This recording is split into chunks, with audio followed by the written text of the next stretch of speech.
Hey everyone, welcome back to another Stock Market Open. So today we've got a lot of news that I've seen circulate quite a bit around this office building in Los Angeles selling for a fraction of basically what it sold for back in 2018 as office buildings start taking their big losses on after years of kicking the can down the road, they suggest.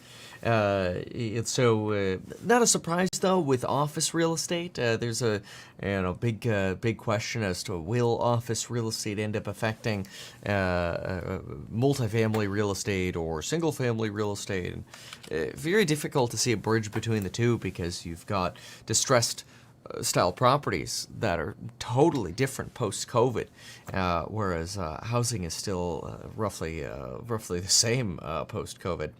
But really fascinating to see the shifts in office real estate. Same time, BYD takes the title as the world's most popular EV maker. Tesla stock doesn't really care. Tesla stock's up about 64 basis points after some of that news broke this morning. Although it's worth remembering that that BYD's production is heavily related to hybrids rather than just fully electric vehicles. Though they are a great company, they're focusing not at all on autonomy or FSD. They're just slap batteries on the cars and sell cars that people want at an affordable price, and company's actually doing pretty dang well regarding that.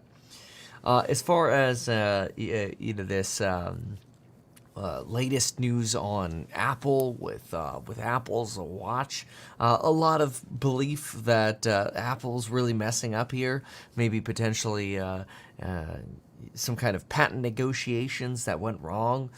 For example, there's an argument here that at about, literally, this is just straight from a story here, at about 1 a.m. California time in 2013, a scientist emailed Tim Cook with an irresistible pitch. I strongly believe we can develop a new wave of technology that will make Apple the #1 brand in medical fitness and wellness markets. Anyway, these are just some of the things coming through these patent disputes and litigations with Massimo in the patent litigation that's going on now and holding back some of the latest Apple iWatches from stores. As this patent drama, I expect will get resolved either in settlement with Massimo, or which generally always turns into some kind of payment for them, or Apple somehow wins, which so far that doesn't seem to be likely given what potentially was some kind of infringement. Apple, I think, probably ended up driving quite a few extra sales, suggesting that the watch wouldn't be available anymore. So I think they played a marketing game at a time where it's possibly a little bit harder to actually end up selling watches and pushing consumers to buy. I mean, think about it. You created this for sale that Apple didn't even have to put on. It's, you know what? Yep, the best watches Apple has might not be available anymore. If they are, they might be stripped of features. Boom! Oh, we think we're going to sell out on the 24th, and what happens? They're sold out by the 21st. Wow. Kind of brilliant. So I don't see it as necessarily horribly bad or horribly wrong for Apple in terms of sales. So it'll be interesting to see what their earnings are when earnings come out. Excuse me. When earnings come out this month. Let's take a listen in over here. What is this? Inflation relapse possible? That's everybody's fear now. Is inflation's just going to come back? For over a year, we're like, yeah, no. Inflation's going away, and we've been talking about it here. It's been our thesis for the volatile Nike swoosh, so to speak. And so now this idea of like, oh yeah, inflation's just suddenly going to start coming up again. Fine, people could have that thesis, but certainly not seeing that in earnings calls. Let's listen in what their thesis might be here. Redux, inflation return, and whether or not it would be too quick to cut rates next year because you have this. Now remember, Oil prices came back up, so that was a big part of it. You remember Right. that, Contessa? I don't actually, but You don't? I've read about it. Yes. Ooh, No, Kinda hurts a little bit. But to your point, yeah. if past performance is no indication of future results and Right. everything, do you think that the specter of that double peak in inflation is overplayed? You know, I don't know if it's. We're going to ask our guests about this because that's always like my leading question. What I care about more than anything is that I think it animates Fed policy. I think it drives them to be a little more reluctant to hike, to cut. So that's what I think is important about it. Let's take a look at what we can expect from the economy and the Fed in 2024. Joining us now, Ben Harris, the Director of Economic Studies at Brookings, and Michael Strain, Director of Economic Policy Studies at the American Enterprise Institute.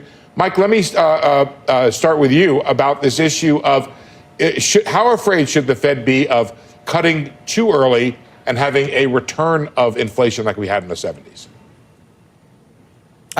Steve, I think it's a great question. The case for being concerned is as follows. The labor market is still very, very tight. Right. Labor demand is still in excess of labor supply. Labor demand is still way in excess of what we thought in 2019 was a lot of labor demand. We have 9 million job vacancies right now. In 2019, we had millions fewer and thought that we had quite a bit of labor demand. Potential GDP is likely lower than actual GDP will be. So not just the labor market, the economy overall likely will be running hotter in 2024 than its underlying potential. Services inflation is slowing at a much slower pace than overall inflation. So we have a services inflation problem. Wage inflation is slowing at a much slower rate than overall inflation. So wage inflation is still inconsistent with the Fed's target.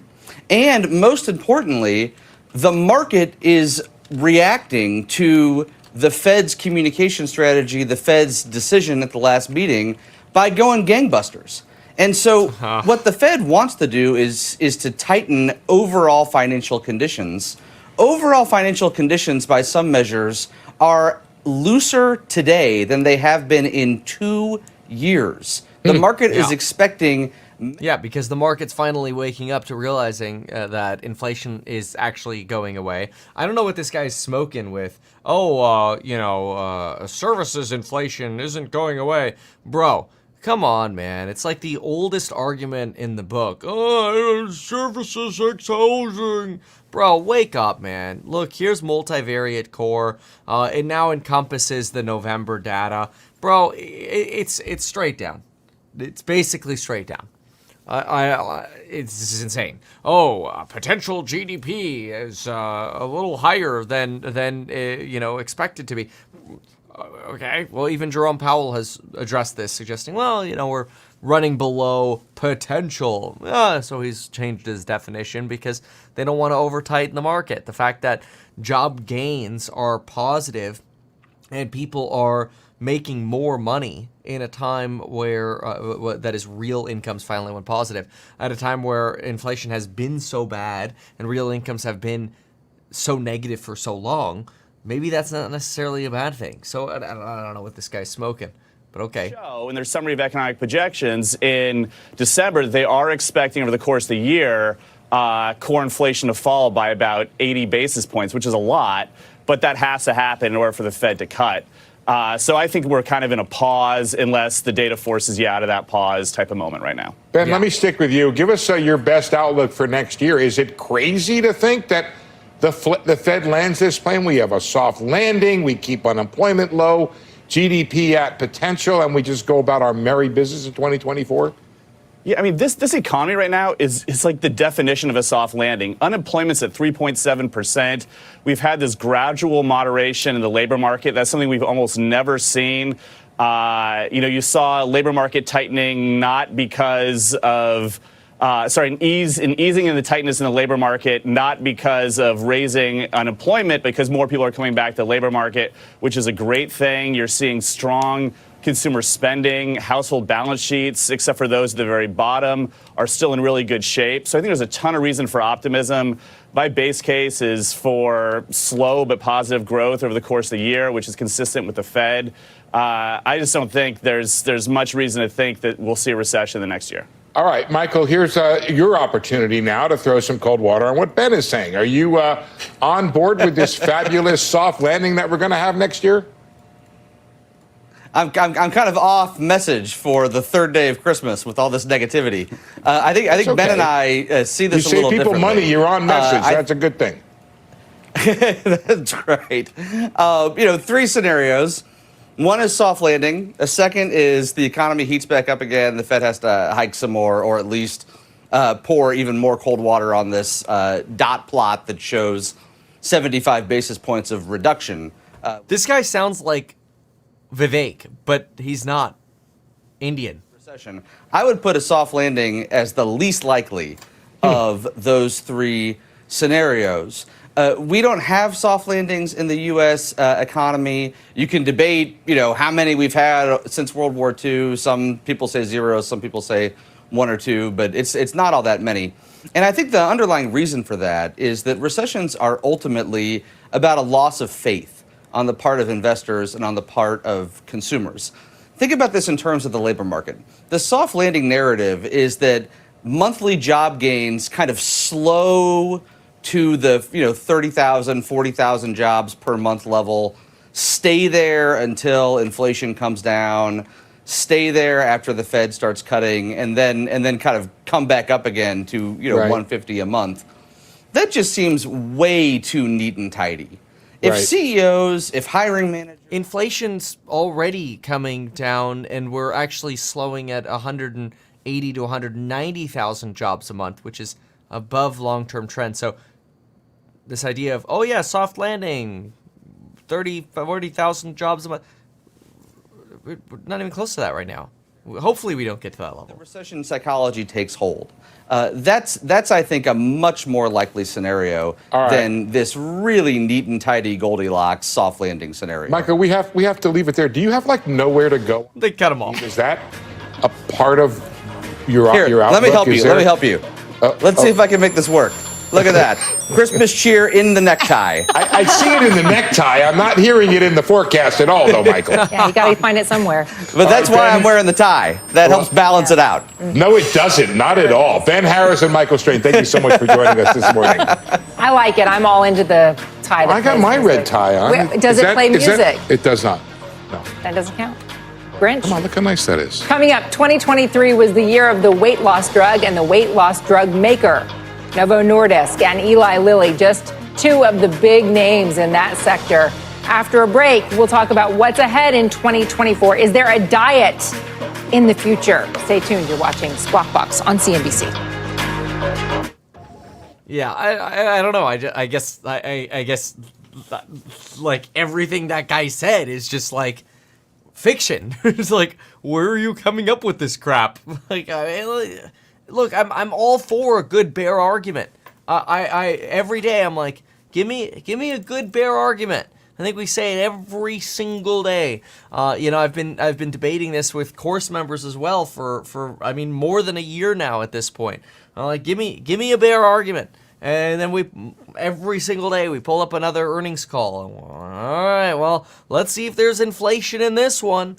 And outside of aerospace, the ski resorts, yeah, that's basically it. You really don't have more than low single digits inflation. That's it. That's like the best you get from companies when they talk about raising prices. Low single digit inflation. I mean, even Carnival Cruise Lines, which people are like jumping up and down about, oh, but they said they're going to raise prices. Yes, low single digits when you actually read the earnings call. And then after they talk about low single digits, they're like, oh, well, how does that low single digits compare to what you had in 2019? Oh, it's maybe up a few percentage points, but barely. If anything, you're way behind how much you should have been able to raise prices. So, I think the biggest sin that markets will still have to kind of weed out is this idea that a strong economy begets inflation. It's not true. A strong economy does not beget inflation. A problematic economy creates inflation. An economy that has issues providing supply creates inflation. Now, I know there's the traditional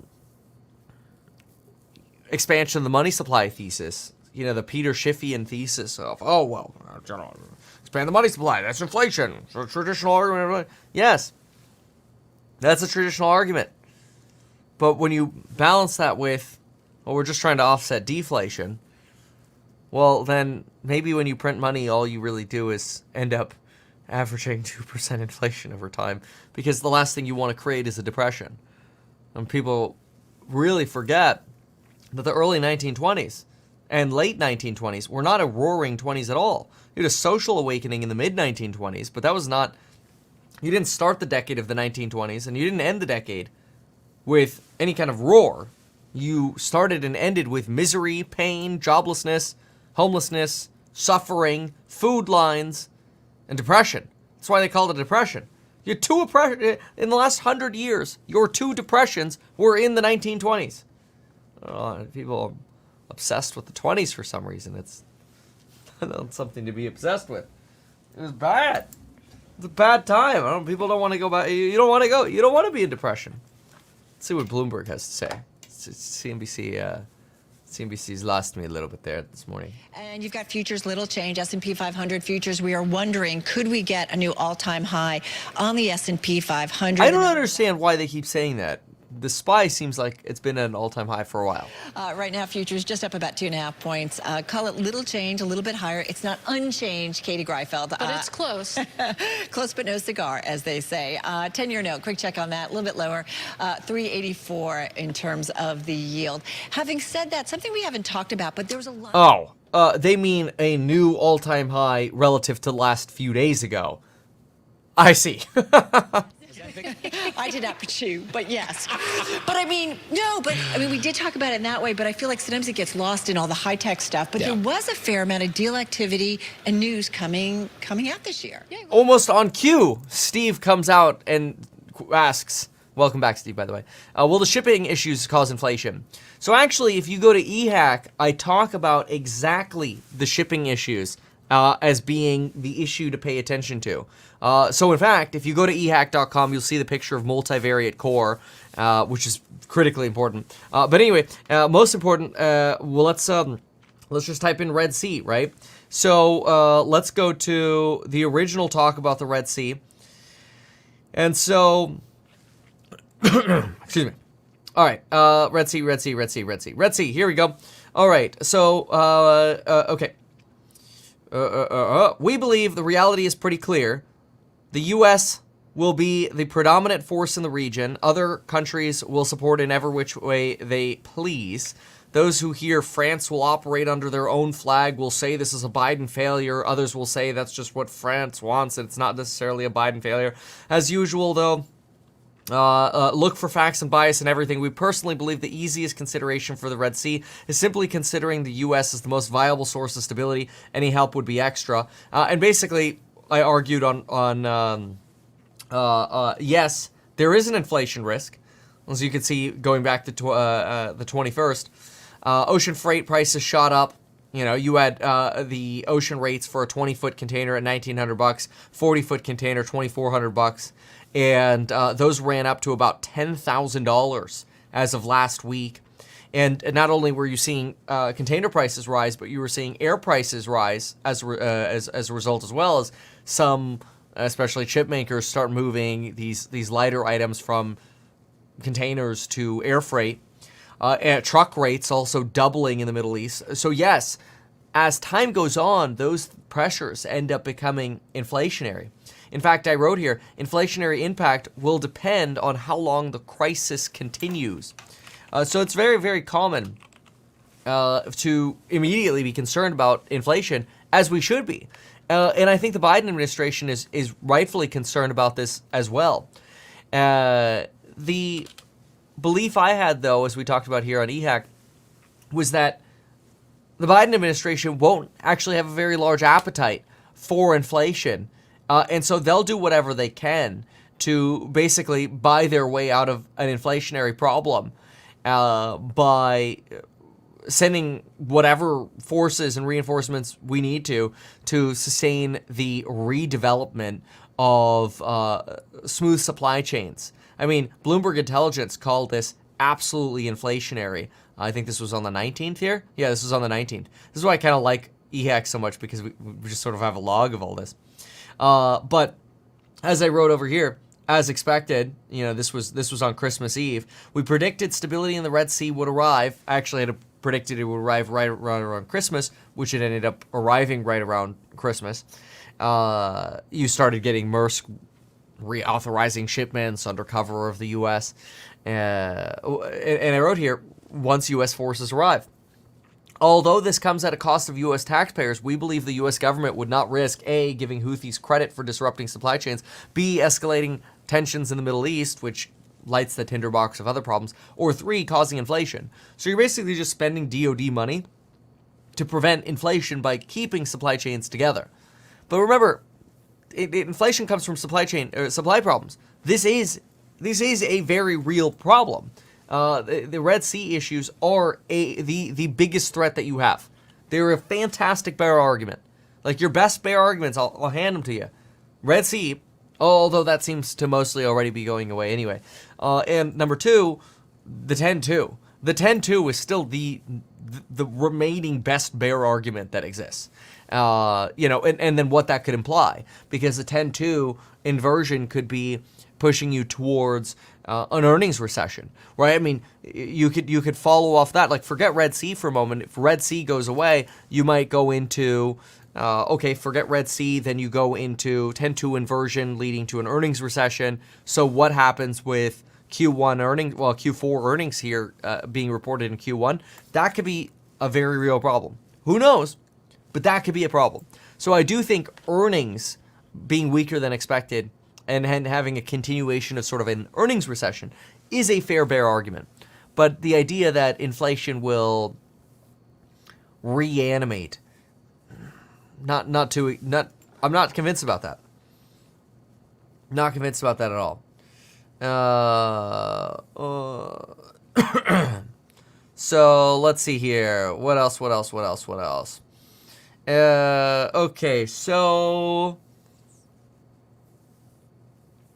let's see. So Mitch here in the comments thinks I'm flip-flopping on calling inflation coming down. Where have you been the last 2 years?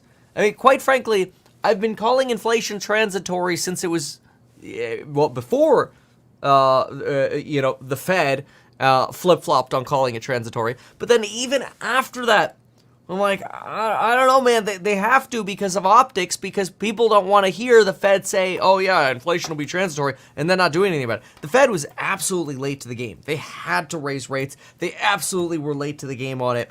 And so they made a problem with that. But the reality is, we're going to look back, and I've said this consistently. We're going to look back and go, inflation was transitory. That's why I positioned my portfolio the way I did. So, I don't know, yeah, Mitch must have been living in a rock. I agree with you. So, or under a rock. Okay, what else do we have here? Finally shaking off the vibe session. Okay, what is this? The vibe session that has confounded economists for the past 2 years is finally behind us. Recent shifts in economic data, financial markets, and consumer confidence signal an end to what a Bloomberg opinion colleague identified as a vibe decline or a vibe session that was immune to the apparent resilience of the economy. This may be just talking about the frustration that people feel in the economy. This is not untrue, right? People are feeling poopy doopy, and it's going to be really weird because remember when COVID hit and all the stimulus programs started, we started getting the Larry Kudlow V-shaped recovery. People were pissed because it's like the stock market's basically skyrocketing out of the bottom. And people are like, bro, the economy's shut down. What is this? It's so fascinating how disconnected in a moment in time the stock market is from real sentiment. But it's useful to know that real sentiment it shouldn't be your barometer of what the stock market should be doing. You'll always fail in the stock market if you think that. Anyway, let's listen in here. What? Yeah, hold on. The healthcare sector, and you're right, man. I should make a really good point. Like when we talk about tech, there's just so many different. Oh, moving... this is Eli Lilly. Okay, I misread that. Okay, there's some breaking news coming through right now about. Hold on. Michigan Supreme Court rejects attempt to remove Trump from the 2024 ballot, but there are like 14 of these about trying to remove Trump. There's so many of them. I honestly can't keep them all straight. So I have a picture here somewhere on eHack. I'm trying to think of the... Oh, yeah, here it is. Okay. It is on December 23rd I posted it. And I literally wrote, many have seemed overwhelmed by the number of challenges against Donald Trump. So we found this chart very useful for folks wondering, where does Trump face ballot challenges? I think it's almost a shorter list to say where does he not face challenge. Okay, I'm kidding. It's right now it's really he's facing 16 maybe after Michigan here 15. But anyway, at the same time, CNBC is now trying to break a story here about the New York Times filing a lawsuit against Microsoft and OpenAI, accusing both of them of infringing on copyright and abusing on the New York Times' intellectual property. Well, there are a lot of people that wouldn't call the New York Times' content intellectual property. There are a lot of people who would just call it property. And then, of course, there are 50% of people who do like the other side, who do like the New York Times. So that this will be really interesting to see what kind of social sentiment reaction this gets. But I'd also like to see their arguments, because that'll be the first of its kind that at least I'm aware of a major publication wanting to sue for copyright infringement over GPT. Whoopsies. Over GPT in its efforts. So we'll pay attention. Let's see what comes here. All right. What's the yapping over here? Reality that you have that positive correlation, and the reason that you had it is because of high inflation. Inflation is coming down. Whether it continues to come down because of immaculate disinflation or because of recession, I think that's still to be determined. But the fact is, I think that the negative correlation will return, lending additional credibility to the 60-40 portfolio. Catherine, how much of your clients' money right now is in one-year treasuries maturing in February, March, and April? How much right now is in money market funds? Yes. And what are you telling them to do with that money when it matures? If bond yields continue to move lower for good reasons rather than recessionary reasons, that money is going into equities. Boom. Don't pass go. Don't collect $200 in a money market fund. Just go right in equities. If bond yields can move lower because the U.S. consumer rolls over, which I think is an underpriced risk for many reasons, that's not good for equities. So my advice, Steve, is to hold on to those juicy two-year treasury bills that out-earn the S&P 500 right now. Have a nice hefty allocation to fixed income. You know, the steepener trade I think looks good. So you're saying take those 1 year and roll them back. Roll them back into ones, roll them back into twos? Look, I think it makes sense. I think the Fed is going to be cutting. I think steepeners make sense right now. And I think having a hefty position in fixed income is a good bet, especially if we get this negative correlation returning. But not in the money market fund. I think you should have a hefty cash position, and you're going to roll it into short-term duration. Cash. Hefty cash. Yes. Okay. Catherine Rennie, Thank you you. very much. My pleasure. Thanks so much, Catherine. We're going to take one more check of the futures market this morning. Where are we at now? I haven't seen it in a little bit. Is it in the big board there? Where is it? There it is. Are we going to make that record today, Contessa? You know, like... You feeling it? Are you feeling it? If you're looking at only need 0.5%, don't you think that everybody just goes to buy just to see Let's it all happen? make Ding, it. ding, ding, You ding, want ding. collective action. We have to go. Join us tomorrow. Squawk on the Street coming right up next. Womp. All right. Anyway, so yeah, you know, I'm still looking for some good bear pieces here. Let's see what somebody here says. Drew Powell. Any relation? Oh, and here's Sarah. Exchange. Carl, Jim, and David have the morning off. Take a look. Yeah. All right. So Jim Cramer's off. So maybe hey, okay. Anyway, Drew Powell says, "Do you think bond yields will in fact go lower? How low can we go?" Well, see, what's so weird is if you continue, like, let's give a suggestion here. Let's say that inflation stays on the course that we're on. Can bond yields continue to go down? Yeah. I mean, you're offset by Treasury issuance, which is expected to be high over the next year. And then the question is, how much is already priced into yields today? Well, a good chunk. We've already seen a good decline in the 10-year bond yield. The question is, how many people are still not convinced that inflation will actually go away, who are also Treasury bond buyers? Because once they are convinced that inflation is gone, then they can finally have a license to buy bonds. Those are the people that do the sort of the final nail in the coffin for bond yields. My take. As the market picks up steam, it broadens out into small caps. I think just since this really rally got going in the last days of October into the very first days of November, the Russell's up like 24% over that period of time. So it's gone from nowhere to everywhere really, really quick. You have people like Tom Lee suggesting you could get 50% gains out of small caps. Well, Tom Lee always seems to be bullish, although he disputes that. He thinks that is an unfair characterization. I don't know. All I remember is January of 2022, right after I sold, Tom Lee, February is going to be the best ever. March is going to be the best ever. And they were just like straight down. And I'm like, no. In fairness, I haven't watched the rest to see if there are any warnings there, but maybe there were. Okay.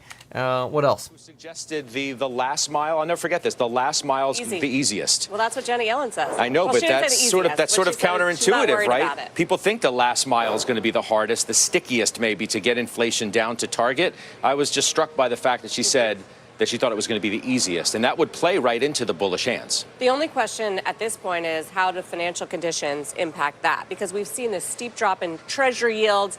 That's going to bring rates down, mortgage rates, credit card rates. I mean, it's good. It's relief for consumers and relief for Americans, but it also threatens to undo some of the progress on inflation. That's going to be one of the tells. By the way, the 10-year note yield this morning hit a new low of 3.844%, lowest level since December. If Q4 misses, does that set the stage for a crappy year in the stock market? I actually don't think so. I think it's going to be all about guidance.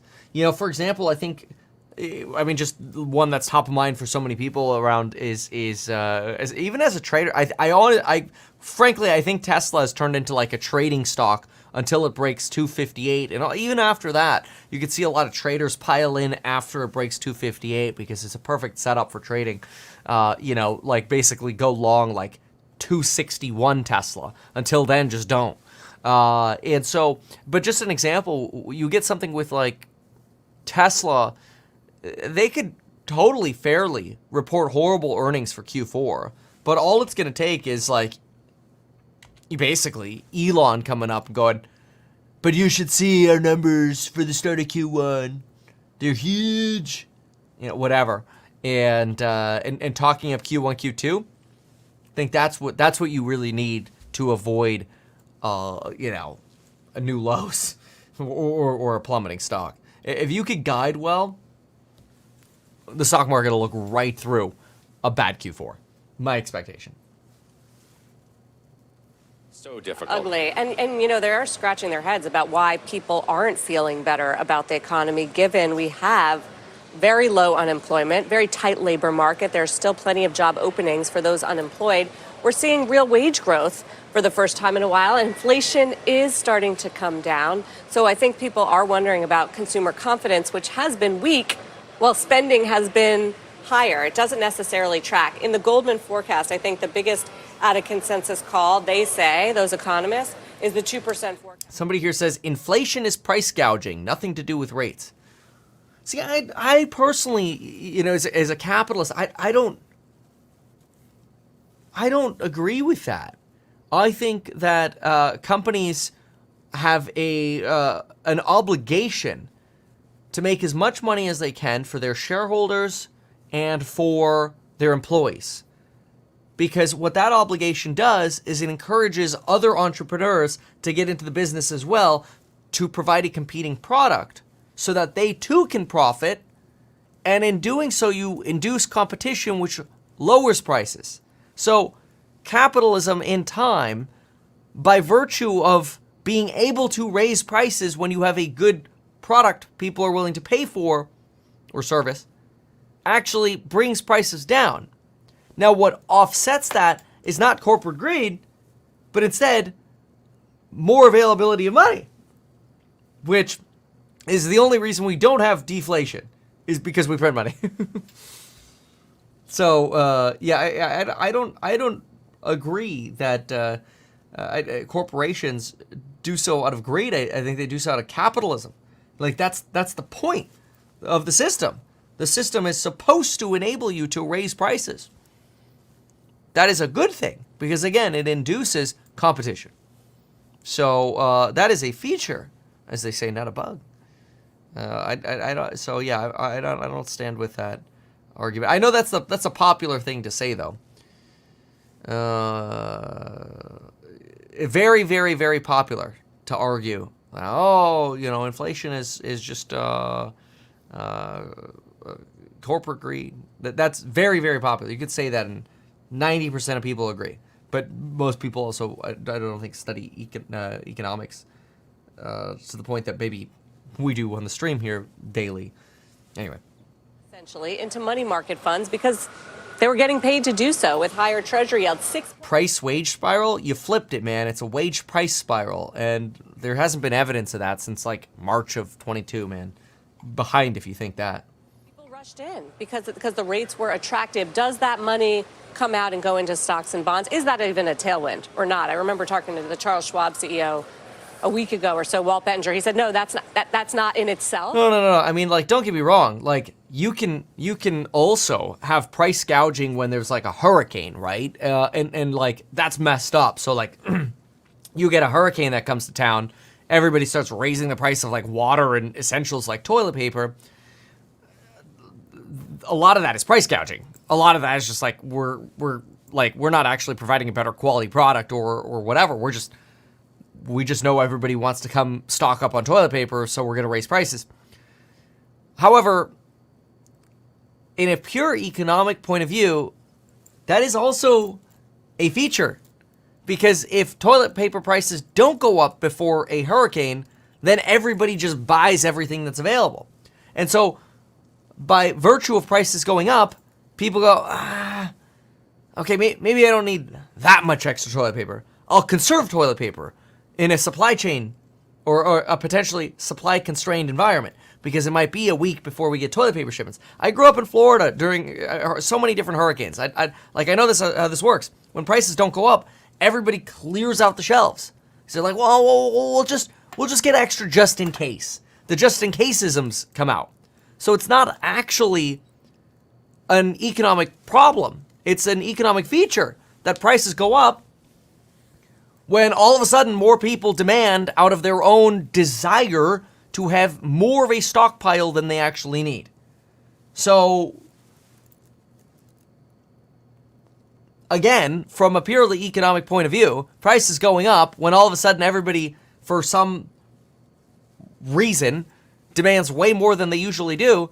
Well, from a purely economic point of view, you're going to drive prices right up the P and Q curve. Like equilibrium goes up when quantity demanded skyrockets. It's so simple. Like, it's like, don't buy it. If you don't want to pay the price, don't buy it. And then you're like, oh, but then I don't want to run out of toilet paper in a week. Exactly. So then you have to pay more. Or you use half the toilet paper. You start going to socks. Okay? Do you want to go to socks or do you want to pay more? While you wait for more toilet paper to arrive because of a supply chain shock. That's your choice. Pay more. That's called the economy. It's kind of like, look, people are like, but Kevin, it's not fair that houses cost $1 million for a shitty 3-bedroom, 2-bath in Los Angeles or Orange County or San Diego. Then don't buy it. Why does it sell for $1 million then? Maybe because the areas that I just mentioned are the only place in America that has the best climate in the world. That is most sustainable for human habitation. Maybe. Maybe they're also a crap load of jobs in those areas because people want to live there. So, sure, we go, but blue state politics. Okay, you can say that all you want. Still the best place to live in terms of weather. So, somebody's going to pay. There are greedy, shitty corporations dominating, though. Walmart, Amazon, they treat their employees like crap. See, I don't know that I agree with that, man. And don't get me wrong, look, I'll say the unpopular stuff because somebody's got to say it. But the fact that you could, you know what I tell people? People come to me, they're like, Kevin, you started working out at Jamba Juice and Hollister for $7 to $8 an hour. And that to me doesn't even feel like it was that long ago. It was like 13 years ago. That's crazy. It was a little more than 13 years ago. It was like 14, 15 years ago when I really started. But anyway, so yeah, I guess it would be like 14 or 15 years ago now. Yeah, that's crazy. People like, Kevin, should I start in that direction as well? And you know what I say? No. Get a job at Amazon making $23 an hour out the gate. Label. Next. Package. Label. Next. The robots are bringing the stuff to me. Come on, man. You're telling me that? Getting paid $23 an hour for that? Come on, man. Come on. Okay, that's treating people like shit. What are you smoking, bro? You know what? Getting paid $5 an hour. That'd be shitty. $23 an hour? Come on, man. It's just I don't get it. People just want to say stuff because it's popular to say it.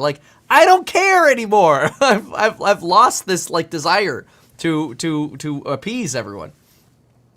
Cali smug is really fart clouds. Smug? Are you talking about smog?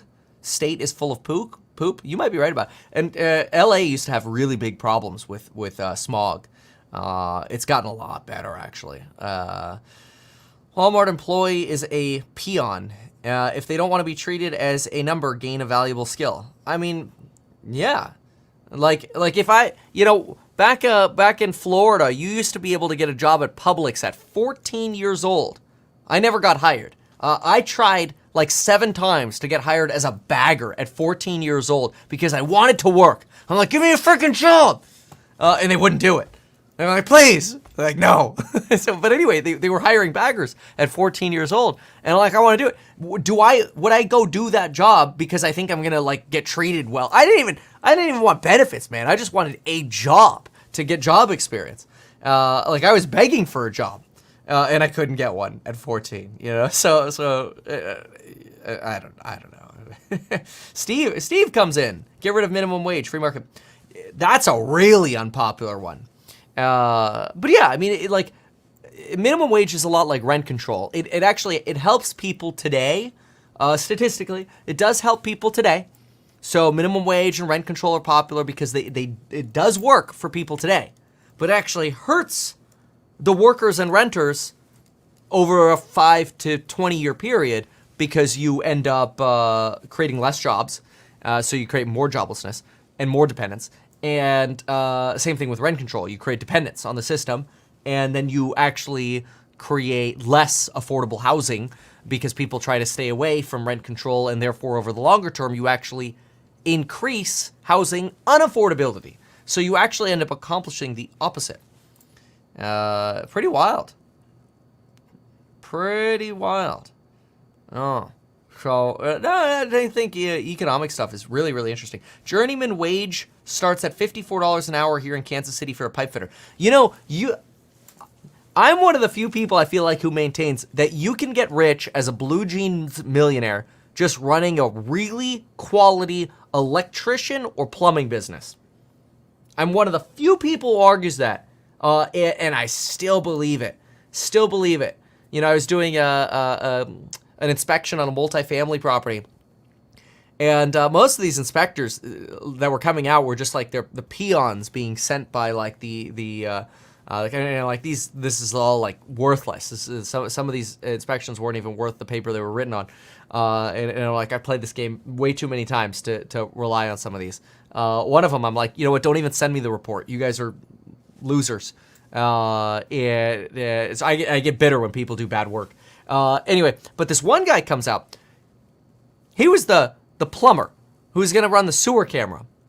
And he tells me the story about how I'm like, oh, so what, you know, have you always been doing this? He's like, no, I actually used to work for the city as a code enforcement inspector. I'm like, oh, so everybody loved you. Obviously, the answer to that is no.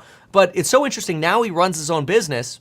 He owns somewhere, he mentioned like 60 units in like Florida and Tennessee. So he runs his real estate business, multiple different plumbing franchises, multi-millionaire, drives a Rivian. I'm like, how's your Rivian compared to Tesla? He's like, I love Tesla, but I also love my Rivian. And I'm like, oh, how's FSD? I go, I don't trust that crap.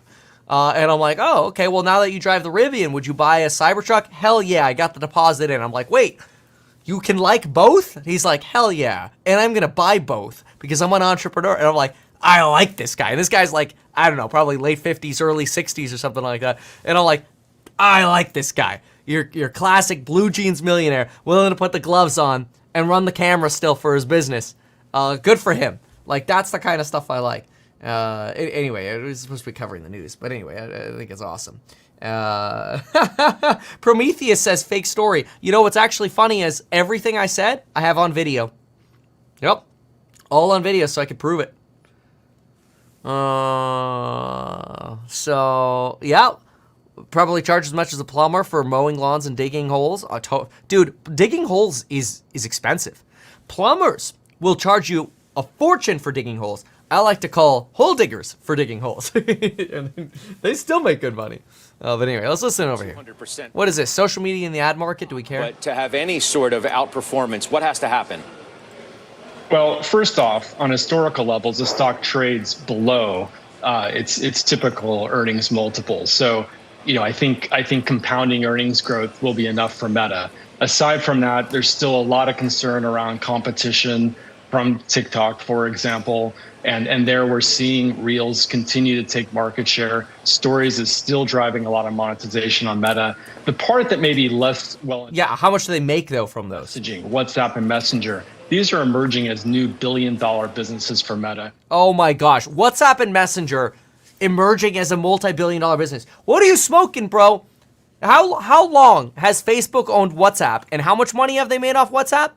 Facebook WhatsApp acquisition, like zero. They made like zero, okay? Yeah, Facebook acquired WhatsApp in 2014, and they still haven't figured out how to monetize it. Here you are 9 years later saying, oh, don't worry. Facebook's gonna end up making money.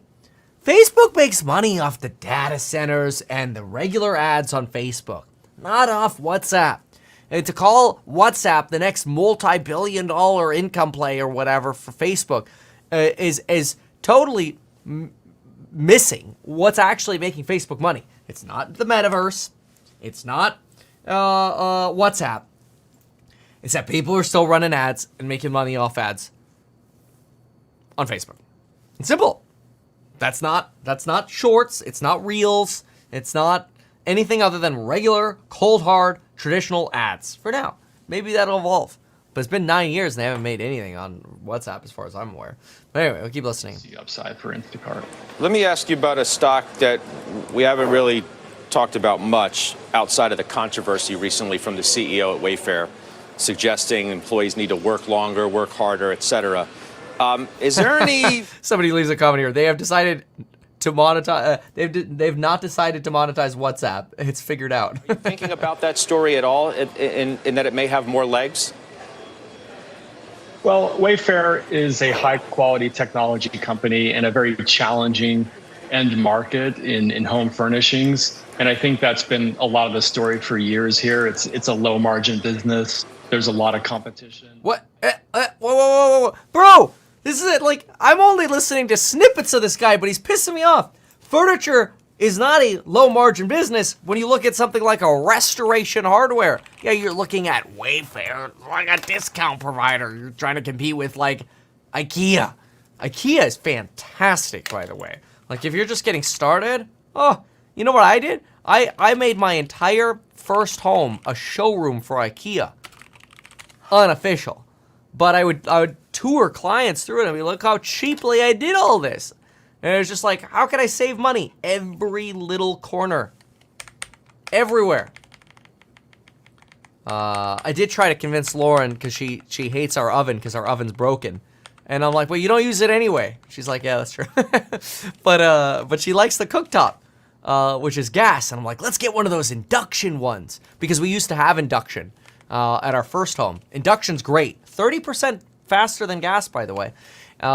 Induction's really good. Not the conduction trash that turns orange. But anyway, I'm like, here, there's a deal. $950. I get a new oven and an induction cooktop. And she's like, I don't want to scratch the glass, man. I want the gas. I'm like, that's fine. Then I don't have to spend the $950. But I offered. Anyway, so where were we about this margin? So margin. Okay, Restoration Hardware. Q3. October 28th. Okay, we go to net revenues. Okay, you ready for this? You want to see lack of margin? Net revenues, $751 million. 751, okay? Cost of goods sold, 410.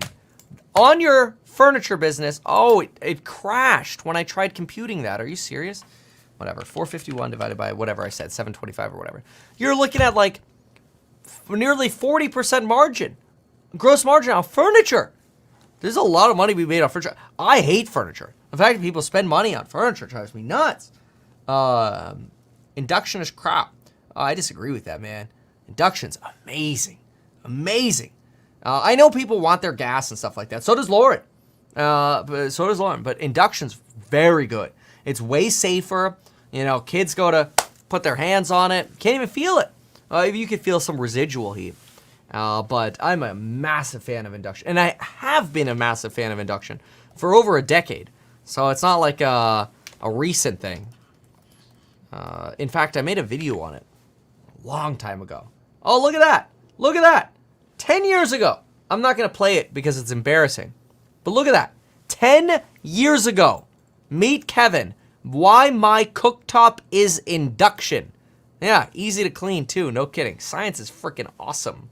But anyway, why my cooktop is induction. Meet Kevin. 10 years ago.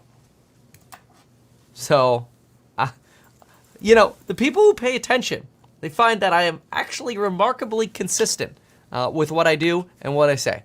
It's the people who aren't regular watchers. They're like, wait a minute, are you flip-flopping? Yeah. All right, what else we got? So, let's see. Dollar should be the prime mover in 2024. Should be, but it depends. Like, the problem with just straight up shorting the dollar, because the dollar should fall as rates fall, is if other economies do worse than ours, the dollar stays a safe haven. So, I don't know about that one, Suits here. Flour producer deal shows challenges of refinancing junk debt. Okay, whatever. Okay, fine. Boring. What else? Let's see here. JJ, you rebrand yourself every 6 months. You call that consistency? You know, you gotta be smoking crack if you think you could survive on YouTube only doing the same stuff all the time. You have to test different things. And if you're not in social media, maybe you don't understand that. But YouTube is very much survive or refine or die. And it's very, very challenging. But that's all right. So what do we got here? Bond yields fell a bit today, 3.84. We were sitting there at 3.9 for the last few days. And I'm like, whoa, when is this going to go back down? Brent's still at 81 for oil. Pandemic lows before the Fed hike streak. We are just adding to gains. NASDAQ is tracking for its best year since 2003 when it gained 50%. Opening bell just minutes away. Yeah, all right, back to another commercial. Jeez. You know, Mitch has got to be like, I don't know, are you, like, do you literally have a stick up your ass this morning? Kevin, tired of live streams?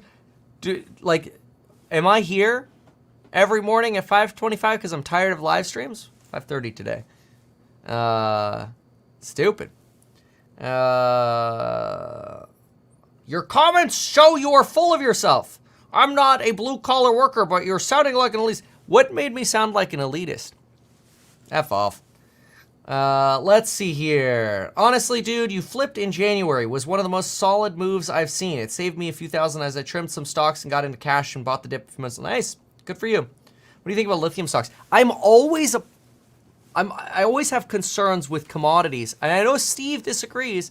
And his uranium investment has done very well for me. He forced me to buy $1,000 of uranium, and I did it. That's done very well, so I'll give him credit for that. But I've always said the same answer about lithium for the last, well, quite frankly, all throughout COVID when people have been asking about it. But I've believed this for a very long time. Commodities are tough because it's like by the definition of a commodity, there's no, you can't value add. Like 1 ton of lithium is the same as another ton of lithium, and as prices go up, you force more producers of the commodity, and then you come up with more supply. And now there's a delay in that, but eventually then you overproduce, and then prices plummet. And so, like, 2 or 3 years ago, Elon's like, you want to print money? Get into lithium producing. I knew exactly what he was doing. I mean, honestly, it was a 4D chess move. He's trying to, like, brand lithium as being a gold mine, so everybody rushes out to get into lithium production, and then he knows exactly what's going to happen next. Prices of lithium crash. Oh, fantastic. That's great for Tesla. It was like literally a 4D chess move when Elon Musk said, oh, you want to print money, get into lithium. Like, it's going to take you 2 years to get into it, and by that point, the prices are going to plummet. It was like brilliant. It was absolutely brilliant.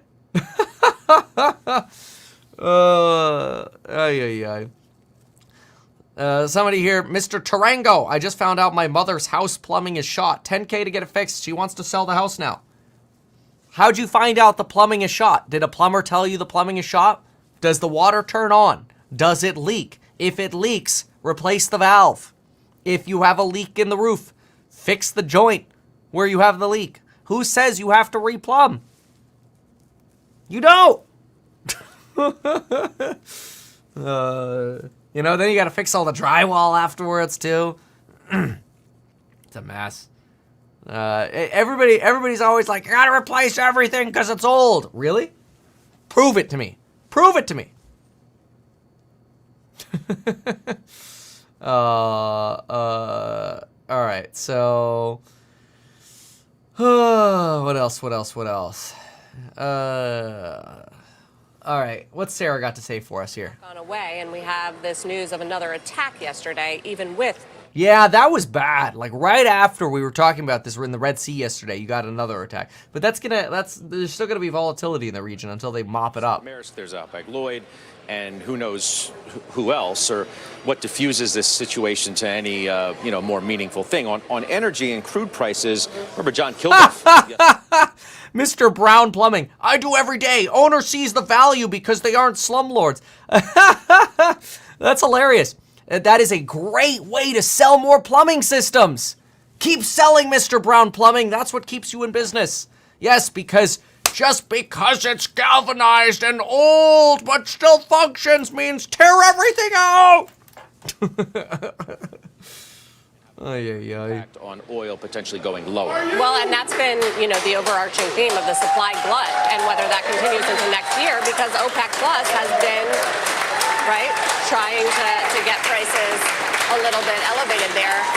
Even though we've had this little spurt in terms of crude oil, we are tracking for a down year for oil prices, and that's the first down year we've seen since 2020 when it comes to the price of oil. So crude oil is still pointing to a lower start. Let's get the opening bells and the CNBC real-time exchange here at the big board. University of Miami and Rutgers University. Here we go. Oh, it's like 40. That's like 55%-ish. Red. Oh, that's definitely leaning more red over here. Oh man. Oh, man. Oh, Tesla's knocking on the door of that 258 number. Holy smokes. I don't know, man. I don't know. I'm not optimistic about it. Bitcoin sitting almost at 43K right here. What do we got? Enphase up another 31 bips. Don't know if that'll last either. We'll see. Who's this? Zim. Oh, Zim up 4% after that like 15% crash yesterday. That makes sense. I didn't short. I wish I did when it opened, because even with the 4%, you'd still be up. So we'll see what happens. But I actually, it could be an opportunity. If this rallies today off of yesterday's dip, which I wonder what they ended up closing for yesterday. Let me go to the normal candlesticks. I might end up loading a short today. I don't know. I'll think about it. But so let's see here. What was it? Yesterday's move, they actually ended up down 11.5%. Interesting. 11.5. But let's see how the market moves first, because if it goes red, which, you know, there's some volatility going into earnings. Let's see what happens. Ah, look at that. Nope. NASDAQ's trying to push that green into the end of the year here. Speaking of the end of the year, we got some courses on building your wealth. New lectures coming out in the gold course. Lots of new lectures coming out in the gold course, which, let me tell you, we're going to talk all about plumbing ripoffs. I'm just kidding. I'm just saying that because of I don't know. I haven't checked, but I'm sure Browning's still mad at me. That's okay. That's okay. The odds of your customers watching the stock market open, I think, are relatively low. You know, there are real estate investors, and then there are stock investors.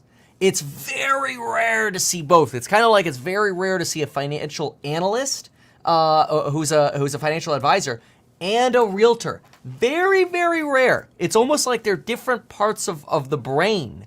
They're very, very different human beings. I think I'm a bizarre weirdo who does both. I just love it, though. It's great. So, okay. We'll see what the NASDAQ tries to do here. Somebody here says, oh, Max. What's up, Max? Max says, look at Meta Pump. I don't know. How long is that going to last? Oh, yeah, well, then it is doing its pump. Does that mean NVIDIA is trying to pump? No, not really. Okay. I was thinking maybe some of the megas all kind of wanted to move together.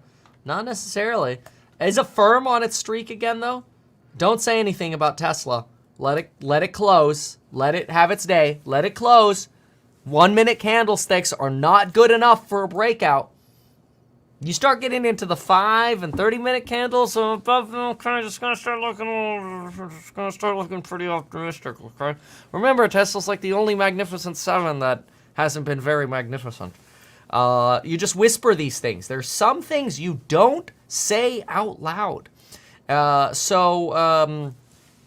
Anyway. Okay, what else? A firm losing steam? I think there's a potential play. Oh, I'm going to write this down. There is a potential short, a firm, long PayPal play. Remember, PayPal does BNPL as well. PayPal's in the pooper. Okay, I'm going to write this down. Long PYPL, short Affirm. I want to study that one a little bit. I wrote it down. Not that that means anything, but I have a row of stickies. Let's see here. You're a CFA? I didn't say I was a chartered financial analyst. It says a financial analyst. That's different. I actually don't. Okay, they've already gotten mad at me, but I don't think that it makes sense to be a CFA unless you're trying to get a promotion, because it doesn't unlock anything for you. I like licenses that let you do new things. The CFA doesn't. You know, that's why I got the series 7, 14, 24, 27. Like, they all let me do something new, legally, which is fantastic. Yeah, it's kind of cool. So, no, PayPal didn't outsource their BNPL. Well, I mean, their risk. I see what you're saying. Well, Affirm does too. what you do is like you make money on making the loans. You have to remember that.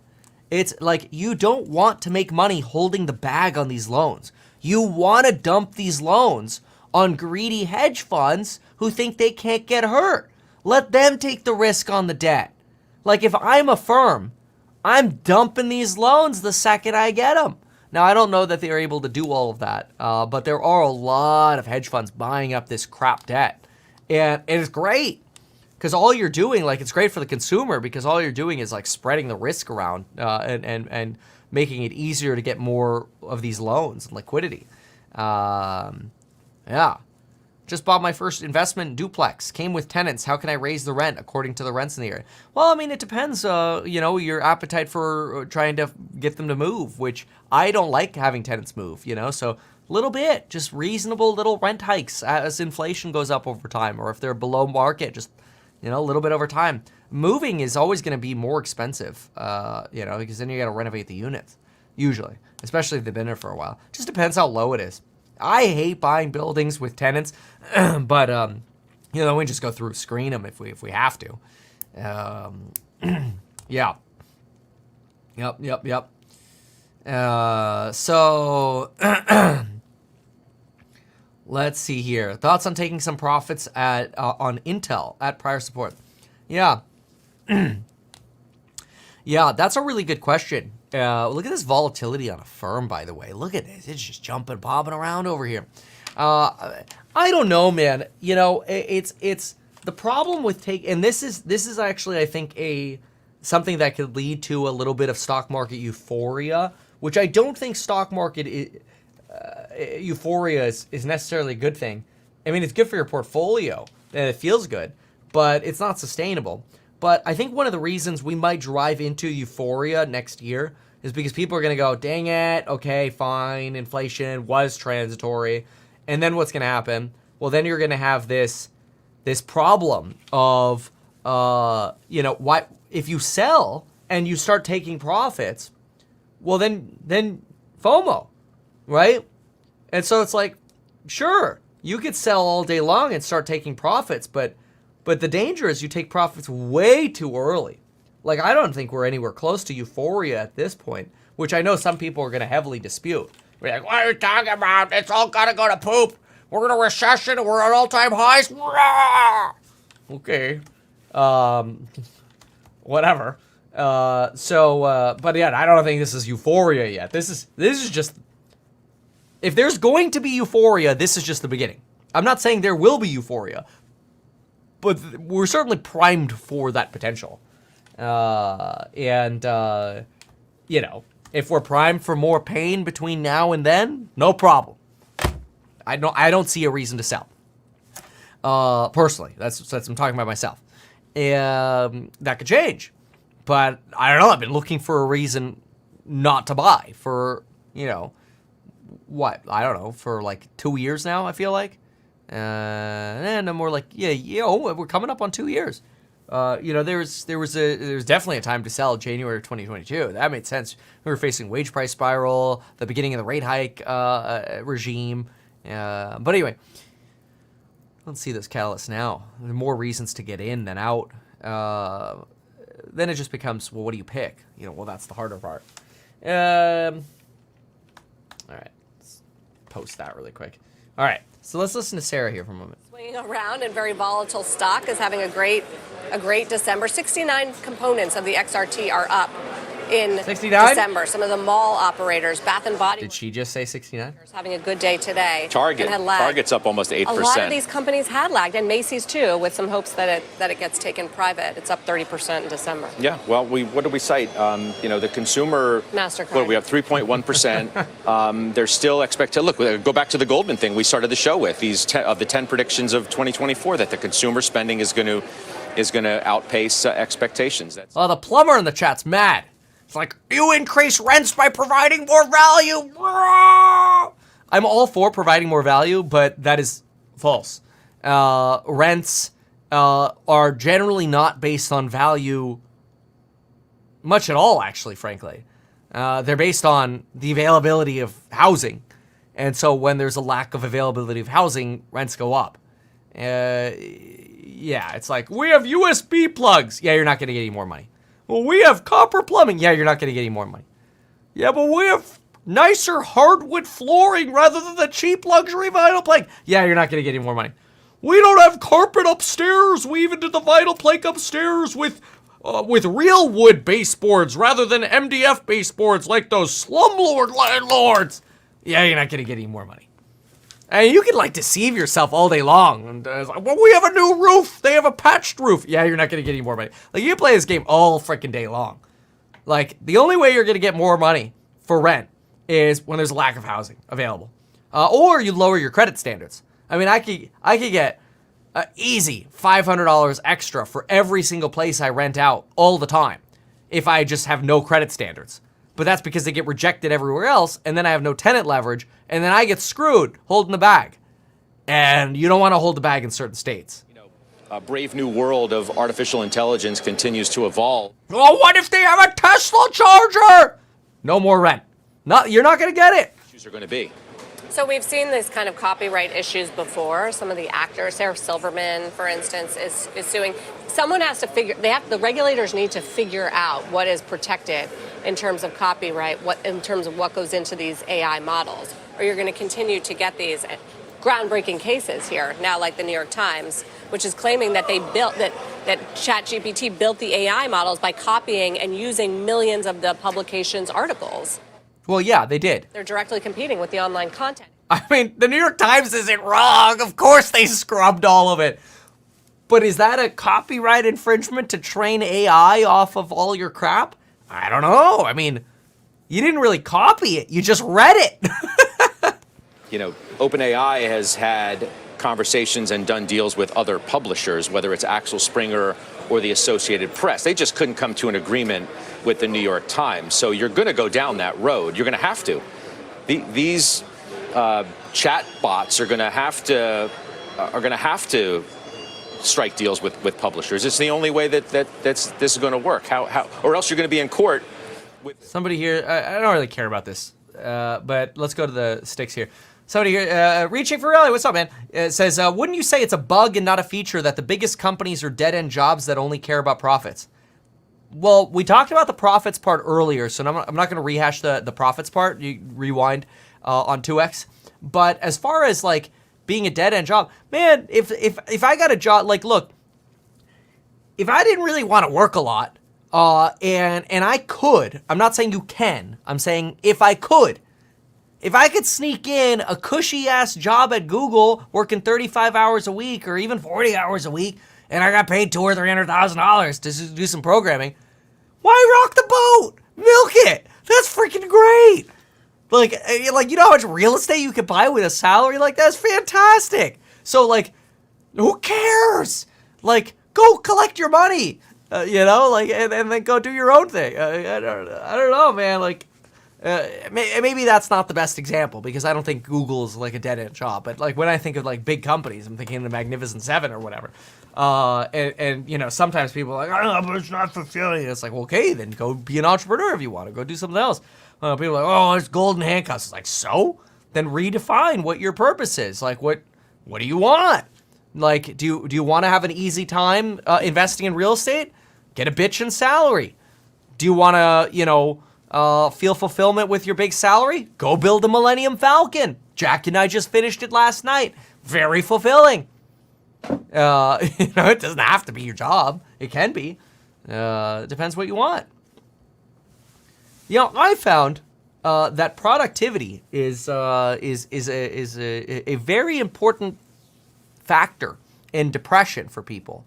Is that when you are not productive, you get depressed. And so it's human nature to want to be productive. That's why we have hobbies, right? Because it's like we get to do something productive. When I was a real estate agent, I used to have these frustrations that, sometimes there's just nothing you can do. Like a buyer's gonna bomb a deal and it's sad and it's bad news and it makes you feel not productive. So what do? I go around changing outlets or whatever. And I put in the little screwless faceplates. And then next time I walk by, I'm like, I did that. Feels good while I'm on the phone, with bitching clients. And it was great because it's like, You have to bring productivity to your life. Otherwise, you will feel depressed and miserable. The most depressed people are often the ones who have no productivity in their lives. Whether there's no progress at their job, whether they're not making progress in their relationships, whether they're not making progress with their studying or their schooling or whatever it is. The most unhappy people seem to be the ones not making progress somewhere. It could be being a better cook or a better swimmer, or working out better, or running better, or getting to the marathon, or whatever. It's like humans are wired almost for that kind of productivity. Okay, so this is really interesting. The NASDAQ is basically flat, right? You're not really moving at all on the NASDAQ, but Tesla's up 2%, Affirm's up 2.8, Nvidia's up 30 bips. There's a potentially big moment for Tesla. Don't say anything. Coinbase up another 5.6%. In case I haven't been clear yet, I have short Coinbase on my board for the second that ETF gets approved. And every day I see Coinbase up another 5% before the ETF approval, I'm like, just juicing the shorts, baby. Juicing the shorts.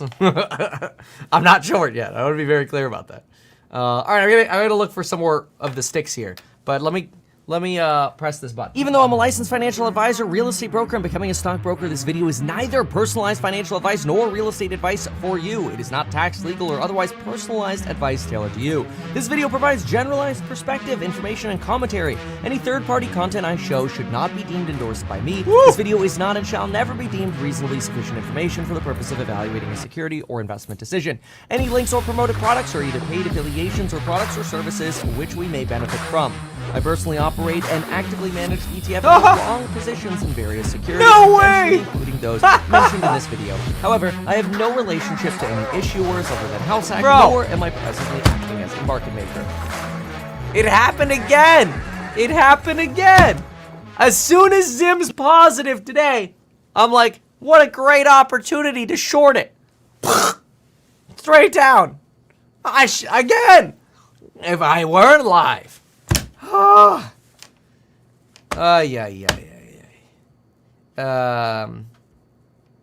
Red Sea stuff will resolve itself.